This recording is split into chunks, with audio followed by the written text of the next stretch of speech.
Welcome back, everyone. So we're taking a look at the IAE haul today. I want to kind of share some final predictions on what we'll probably suspect to see at this point or expect to see.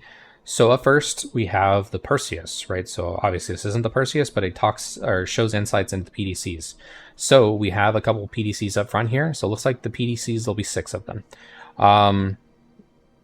2 up front, right? 1 on top and bottom. We'll have a couple on the bottoms in about the midsection of the ship. And in the back or the rear, there'll be 2 on the top as well.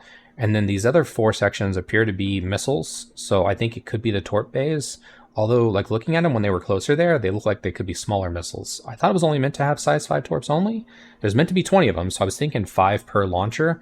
But again, when that came by, they looked kind of tiny, like smaller missile sections. Ooh, that's the pilot seat there. We're going to look at that in a second, because I like this other picture, and that's going to lead credence to that other picture. I like, yeah, look how small those look. Wow, does it have a bunch of small missiles? Yeah, I'm going to enjoy, if the pilot has control of all the missiles and torps, that's going to be kill. I'm actually going to enjoy the Perseus a lot more than I thought, actually. I'm like getting more hyped about it the more I kind of look into it. I don't think it's going to win all. I don't think it's going to be some kind of like major Aegis killer. I do think the tungsten fridges that shoot, shooting out that railgun, if a railgun's equipped, is going to still be pretty devastating. The laser, if it's a laser Idris, you actually probably have a fair of a chance if you have a good crew on it. You probably could take the gun out, assuming it has some level of ballistics. I don't know. We'll see how they do the ammo, because there's been like mixed stuff on, you can swap out the ammo and stuff like that. So we'll see. But if you're shooting or you're going to be gunning against a regular railed Idris, you're on a time clock, right? I do think that's still going to be a tough fight to win. All of that's based on pilot skill, and we'll see how they tune the Polaris. Maybe it's quick enough to stay out of and keep a good range on the Idris. We'll have to see. So here's the pilot seat of the Polaris, or the Perseus, cheese. All over the place. And I think we'll be able to take a look here at a different picture. Those are really blurry. And this is how it literally looks in game. Hopefully they'll clean that up a bit. I think they're doing it. I think they cleaned this up, right? Like, this is a mess. So it looks cool though. Looking forward to that. So you can pilot your Perseus and a nice view out the front like that. Let's take a look. There's another picture I want to showcase that'll indicate that a bit more. So we'll see that here in a bit. All right, heading up to the main hall, I want to talk about the 5 ships that'll be coming out. So the schedule's posted down there, and I'll take a quick look at that. So we'll talk about that. So RSI up first. That'll have the Perseus and the Salvation, the new salvaging ship. Origin has nothing. We'll have Drake, which will have the Clipper. And then from there, it'll move on to like an Alien Day. No major ships being released there. And then up next, we'll have the Krueger, which will have the L222 instead of the L21. This is currently the Wolf, but I think they'll swap that out with the Alpha Wolf. Anvil Day will have nothing. And then we'll have the Grey Cat with Argo and Consolidated Outlands. We'll have the MDC coming out for that day. Tumbrel and Crusader don't have anything. And then finally we have Aegis, which I think we may see the Hammerhead rework coming out that day. The gold standard Hammerhead rework, or modernization as they like to call it. Possibly with some weapon kits to make that more viable, because the way the Perseus comes out, which could be way back here, that Perseus is going to be a significantly upseller of the Hammerhead. Like the Hammerhead, there'll be no point of having that chip. So I don't know how I have it in my fleet. I will probably hold a CCU up to a Perseus, because it's just, I don't know if it's worth keeping at this point. Even with the gold standard, they have to really do a lot of reworking to make it more viable. It just requires too many people to make that ship viable. So maybe they'll have some weapon kits to fix that. I think the Clipper actually will go here first. So looking at this spot, I think Clipper's not a very big ship. So, and the way that the landing gear is in that picture, I think I'll include that picture here. It shows like a solo landing gear. So it's kind of a weird thing. And I think we're looking at the rear of the ship. So I think it could fit here pretty easily, and it'd be a nice showcase for the front of the show. It's also possible they put the MDC here and they put the Clipper back here. We'll have to see. Let me know what you think. But again, this ground area is going to be matching. We're going to take a look at the Drake section. I'm not looking at all the different wings, but we're going to look at the Drake hull, just because I have a question for y'all when we get there. Because there's 2 spots open, but only 1 ship supposedly coming. So we'll take a look at that. RSI Salvation will go here. So the RSI Salvager. I'm interested in this one. As a joke, as a meme, I wouldn't be surprised if it can print its own CMAT construction material without having to go to a salvaging refinery. But anyways, that's kind of a joke. But that wouldn't surprise me. It would be a little crummy, but it wouldn't surprise me at all. But it's just meant to be an entry point for salvage. So It's going to essentially be the Golem version of Salvage, where you'll have an entry point, new starter pack for people. If I were starting today, or this year instead of 2 years ago, this is now my 2-year anniversary of playing the game. If I was playing today instead of 2 years ago, this would definitely be the starter ship I would be going with, and I actually would probably never change it. So this is actually a starter pack I may be interested in picking up as well, which sounds weird because I don't need a starter pack, but yeah, just looking forward to see what they have to offer for that, and looking forward to that ship. I think it'll be an interesting concept. I think Salvage is in a rough spot. The challenge with that, with refineries, I have always thought maybe they need to go to refineries. That's fine. That part doesn't bug me. It's the fact that there's no, like with mining, you can kind of choose, like, hey, I'm going to go mine for this or that. You can choose something that's going to be easy to refine and a quick turnaround of money. And on that particular thing, or you can choose to pick something that you're willing to wait for a bigger payout. With construction material, that's not the case. It's an A input and a B output. There isn't any variation. There's a little variation based upon the kind of ship you have, right? Because certain ships offer. So the only variation you can have is if you choose to salvage with a different ship. That's not really a variation in my eyes. It is from the player's perspective, I guess, because you can choose which ship you want to use. But it's more of a crew size thing, more so than a choosing it,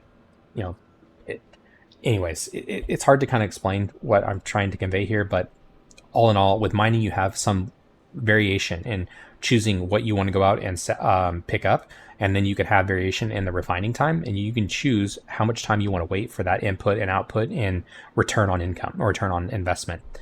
Salvaging doesn't really have that option here with the refinery, so it's kind of in a weird spot, and it's also lackluster currently in its income, which is really unfortunate. Krueger over here, we have the L21 Wolf, and they do have components in here now, which is great.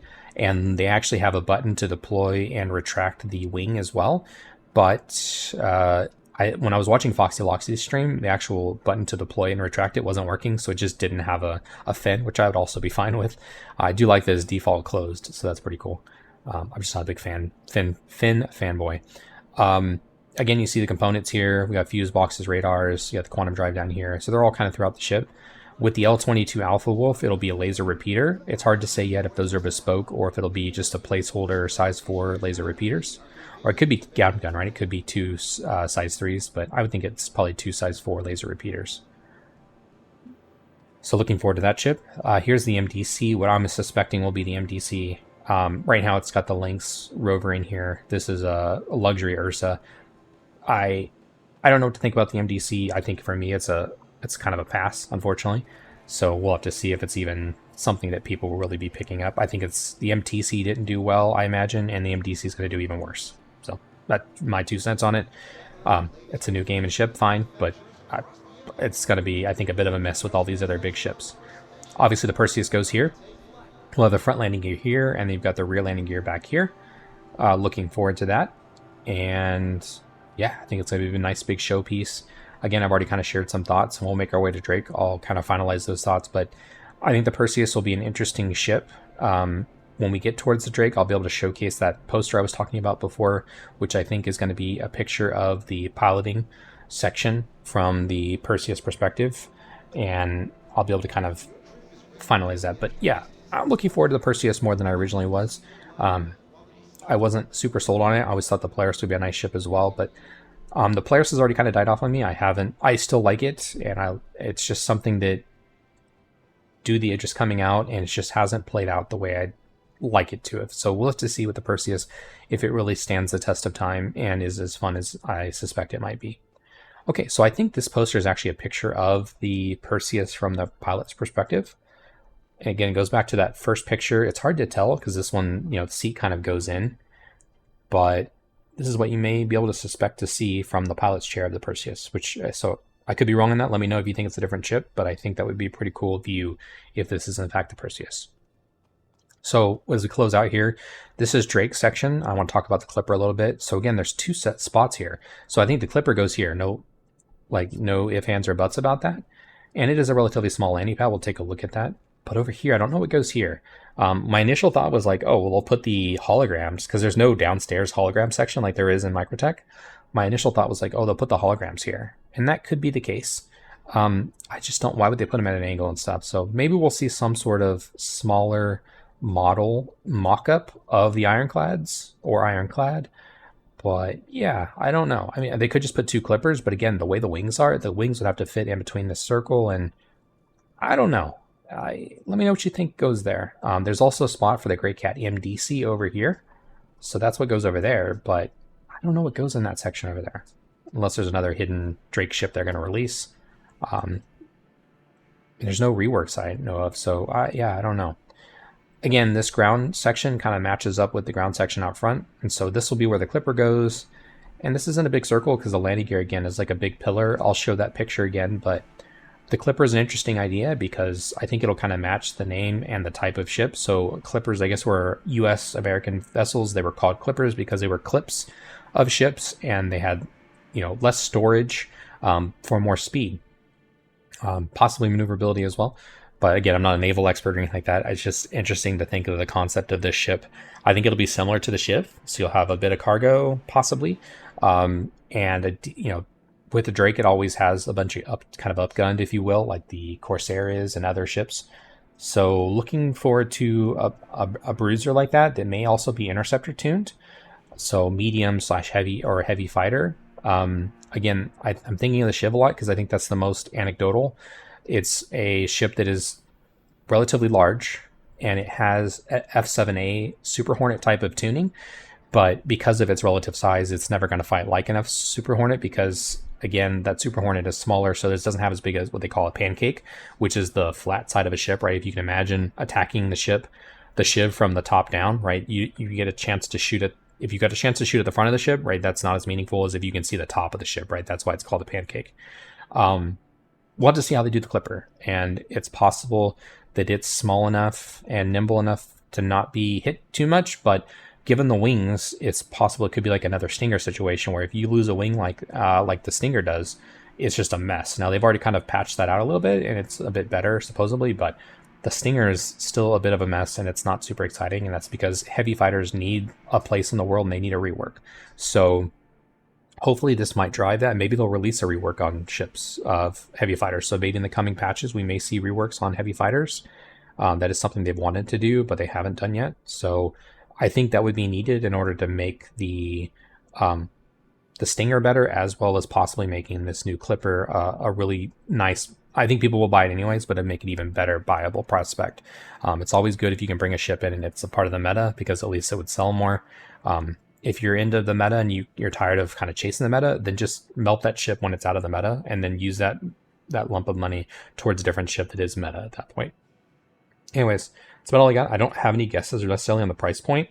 I think it's going to be somewhere between the Cuddy and less than the Corsair. So I'm thinking, I don't know, about the 2 mark, right? So up to you kind of decide, but I think it's one of those things that, yeah, I think it could be reasonably priced, and might be something. I mean, it's something to pick up a war bond for. Hopefully they'll have a war bond offering for it. They should. I don't see why not. And that might be worthwhile for people to upgrade it in their fleet from something else. Let me know what y'all think. Again, what do you think goes in this spot over here? I can't decide. My initial thought, though, really is like some sort of Ironclad model with hopefully some sort of Ironclad update. I don't think the Ironclad's coming out. I'm not going to sell you on that dream, but I do think it'd be cool to get some sort of update on it. Anyways, thank you all for checking out the video. Appreciate those taking time to like and subscribe. And I'll catch y'all next time. Peace.